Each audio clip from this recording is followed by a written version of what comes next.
So, ganun, inayos ko na lahat ng mga blings ko, tsaka mga necklaces ko.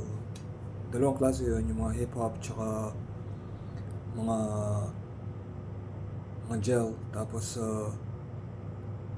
ganun, may mga natira na walang chain, wala nang chain. Tapos may mga, naubos na yung mga chain, pero, tsaka yun yung mga hindi na kaya gawing gel or hip-hop. Tapos pero yung mga natirang chain, may mga nagawa akong mga normal lang. Tapos lumalabas na ginawa kong 0.72 yung per Jordan 1 attire. Pero ano pala, per item, naging ano siya, from 0.72 naging point win.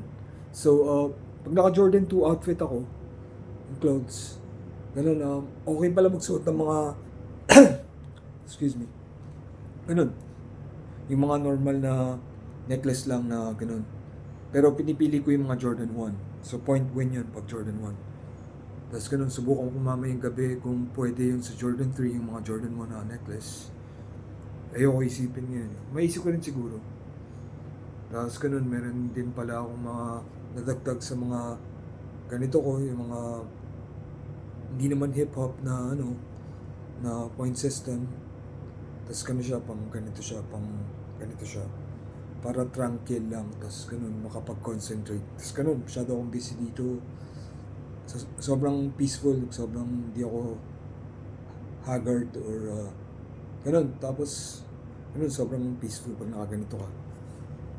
Pang meditation talaga, pang concentration.